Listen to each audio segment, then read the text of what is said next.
me chamo Leonardo Tironi e essa é a minha apresentação sobre o tema linguagem natural na matéria de IPC, em interação pessoa-computador. Para começar, a gente pode dizer o que é linguagem natural.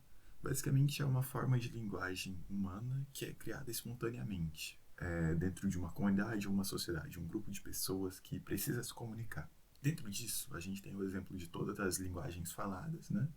Mas a gente também tem o exemplo da linguagem de sinais, que também é uma linguagem natural e aparece dentro da sociedade, né? A linguagem natural ela é diferente das linguagens artificiais. As linguagens artificiais são criadas com objetivos muito claros, que não são a comunicação geralmente, ou são objetivos mais técnicos. As linguagens artificiais mais comuns são, por exemplo, as linguagens de programação. Algumas características que a gente pode falar é que toda linguagem ela tem alguma gramática e sintaxe, e especialmente todas as linguagens naturais elas estão em constante mudança, elas são tão vivas quanto a própria sociedade. Todas as pessoas elas acabam interferindo um pouco em como a linguagem vai ser desenvolvida e basicamente isso faz com que a língua vá se mudando e se alterando conforme o tempo vai passando. Então a língua a gente pode dizer que ela evolui. E toda a linguagem ela é feita de discursos, e os discursos são formados por palavras, que são unidades de informação que a gente sabe que significa alguma coisa.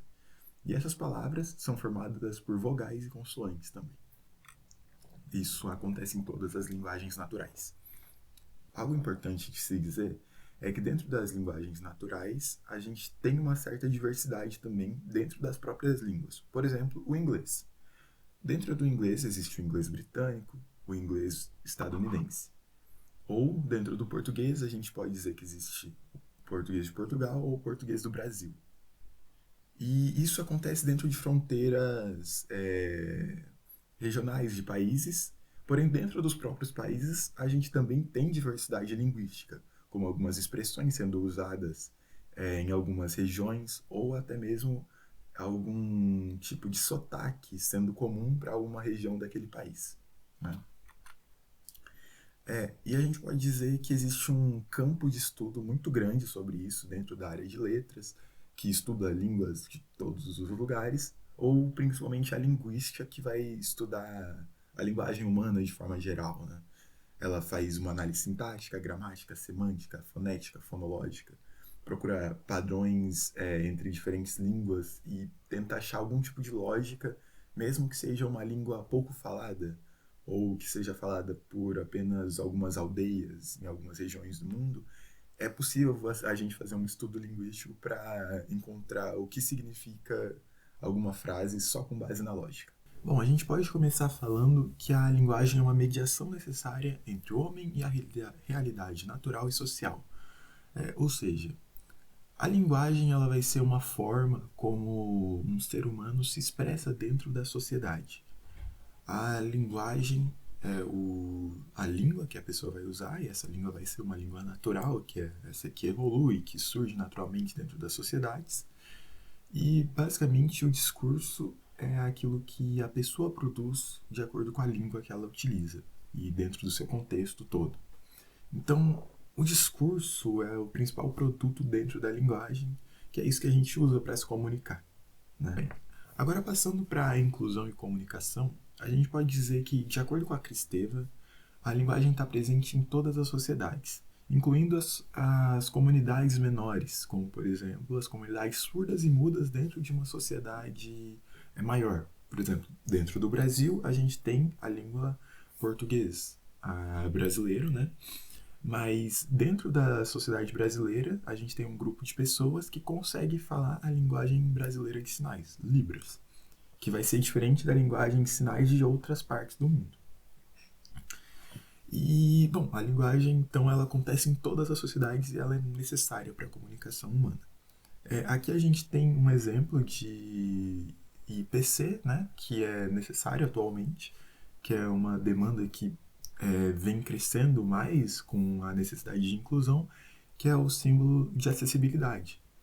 Ele é utilizado em diversos sites, principalmente governamentais, por exemplo, no site do gov.br do Brasil, Ele é utilizado para mudar as cores da página para pessoas daltônicas, né? Ou para fazer leitura da página, descrição da página para pessoas que têm dificuldade de visão ou não conseguem enxergar mesmo. Bom, agora partindo para a linguagem natural e computação, que é o nosso tema. A gente pode dizer primeiro que todo sistema ele vai ter que, em alguma medida, ter alguma forma de linguagem natural. Nem que seja para explicar ícones dentro do seu sistema, para fazer essa interação entre a pessoa e o computador, né? Você vai ter que ter alguma parte do seu sistema explicando seus ícones, ou você vai ter que usar justamente linguagem natural para algumas funções dentro do seu sistema, porque não vai ter algum ícone para representar aquilo. A gente pode dizer que dentro da computação a gente também tem outra área que estuda muito a linguagem natural, que é a área de processamento de linguagem natural, que busca explicar para os computadores como eles vão entender ou até mesmo gerar a linguagem natural, que é a linguagem que os seres humanos falam, né? Aqui a gente tem alguns exemplos de inteligências artificiais que usam isso, no caso a OpenAI com o ChatGPT, o DeepSeek, o Gemini do Google, né? Eles são basicamente chatbots, né? Que eles representam talvez um novo paradigma dentro da interação entre pessoa e computador. Porque não apenas quando você faz um sistema, você tem que prever os erros que o seu usuário vai fazer e permitir que ele desfaça os seus erros, mas nesse caso, o próprio LLM consegue entender os erros do usuário e trazer uma resposta aceitável. Por exemplo, se um usuário digita várias palavras erradas, mas o texto faz algum tipo de sentido mínimo, ainda assim o LLM consegue produzir algo que faça sentido e responder a possível dúvida, questionamento ou responder aquilo que o usuário pedir. Então é por isso que pode se tratar de um novo paradigma, porque não apenas permite que o usuário erre, mas também o erro pode ser que traga resultados esperados, que o usuário não tenha que corrigir o erro.